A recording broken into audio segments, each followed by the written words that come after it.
Hey everyone, and welcome back. I'm the co-director of Universal News Frontier. Today, we're unpacking a local race that literally just redrew the national political map. We aren't just going to sit here and read you the news today. We're going to interpret exactly what the explosive results of the 2026 Michigan special election actually mean for the nation's political trajectory moving forward. You know, every once in a while you get one of these moments where a single, super localized event opens up this massive window into the mindset of the American electorate. And well, this is absolutely one of those moments. Let's kick things off with a number. 500. I mean, just let that sink in for a second.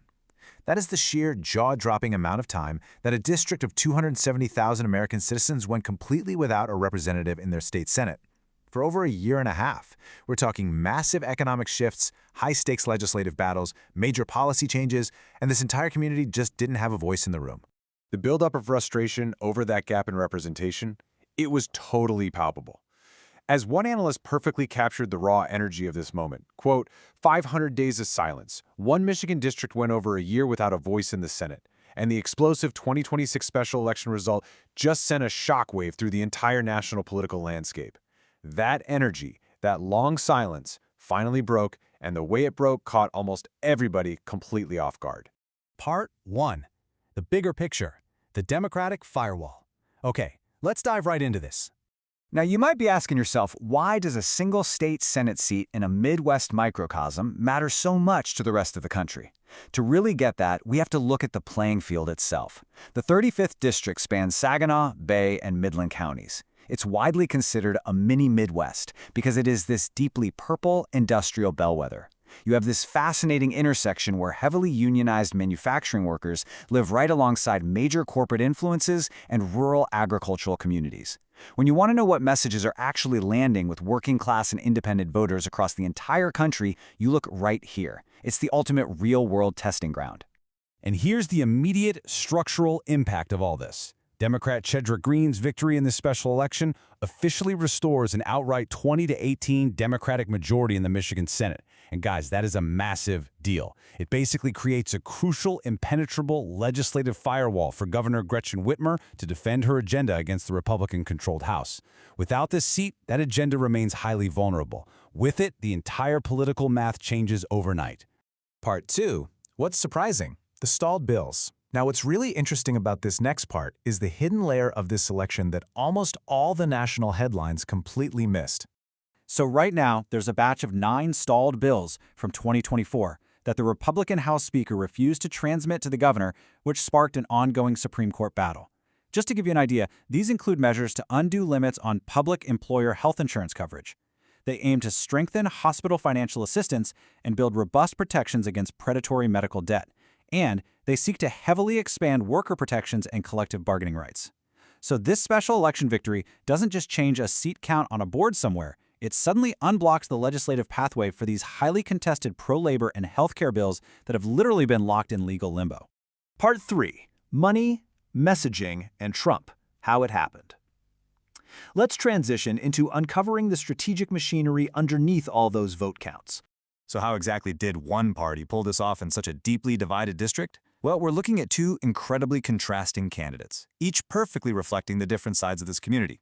On the Democratic side, you had Chedrick Greene. He's a retired Marine sergeant major and a fire captain. He built this really strict service and labor narrative, and he managed to secure the heavy-hitting endorsements of the AFL-CIO and the UAW. Then, on the Republican side, you had Jason Tunney. He's a lawyer and a corporate executive who ran a strictly fiscal conservative campaign, backed by the Michigan Chamber of Commerce and Americans for Prosperity. So the crucial point is how they actually communicated with voters. It was a classic clash of messages. Greene kept a laser focus on immediate family needs, the kitchen table approach. He pushed hard on expanding the working family's tax credit and protecting universal school meals. Tunney, on the other hand, focused almost entirely on what he called Lansing overreach. He critiqued the Whitmer administration's regulatory environment and fiercely advocated for cutting state programs as the best method to fight local inflation. And this brilliantly illustrates the reality on the ground, because, let's face it, campaign finance often tells the story that polling misses. Chedrick Greene pulled in $1.23 million compared to Tunney's roughly $519,000. This massive financial disparity completely neutralized the GOP's Free the 35th protests over that 500-day vacancy. Because of his war chest, Greene was able to just dominate, buying up 75% of the local media airtime and firmly defining the narrative long before Tunney's campaign could effectively counter it. But honestly, we really should have seen the warning signs of this result back in February. Look at the special primary turnout. Over 26,600 votes were cast in the Democratic primary. Compare that to just 18,200 for the Republicans. That 8,400 vote differential served as an early, blinking red diagnostic warning of a highly mobilized Democratic base, a level of engagement that the GOP simply struggled to match on the ground. Which brings us directly to this absolutely staggering figure, 19. Greene didn't just squeak by in a purple district. He triggered a 19-point swing in a district that Kamala Harris had won by less than 1%. I mean, that is a massive shift in voter behavior. And it totally anchors what national analysts are now calling the Trump referendum. So here's how that referendum actually works in practice. Voters in this district were undeniably frustrated with inflation, high grocery costs, and gas prices. But rather than blaming local Democratic leadership in Lansing, their economic anxiety shifted entirely toward national policies. Analysts suggest that behavioral Republicans, voters who traditionally lean conservative, along with key independents, appeared to punish the local GOP candidate out of dissatisfaction with the national administration's policies on tariffs. Ultimately, they chose Greene's local economic messaging over Tunney's push for corporate deregulation. Part 4. Predictions for the future, the 2026 midterms. Let's pivot to the future outlook. Okay, the seat is filled. The 500 days are over. But what does this mean for the rest of the country? Because remember, this exact same seat with this exact same electorate is up for a rematch in November. Let's move to and see how this builds going forward. If history is any guide, I'd expect to see Democrats take this Greene model of intense labor mobilization and massive early financial investment and apply it across every competitive district in the months ahead. Heading into November 2026, there is now a very real potential for the Michigan House to flip back, which would hand Democrats a fully restored state trifecta. And looking into 2027, with a solidified 20 to 18 Senate majority that can safely bypass any single defecting vote, we could easily see a legislative floodgate open on progressive policies that will undoubtedly serve as a blueprint for other purple states. Finally, Part 5, the community loop. Your turn. Here's the thing. Data, campaign finance, and political strategy only ever tell half the story. The other half belongs to the voters who actually live with the real-world consequences of these political decisions. The governor delayed this election, purposefully leaving the district without a representative for over a year.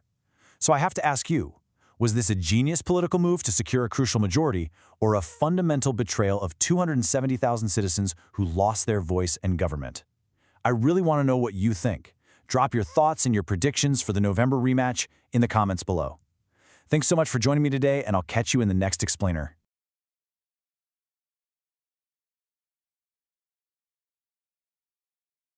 An investment in knowledge pays the best interest, so why not invest in this channel? Click like and subscribe for more.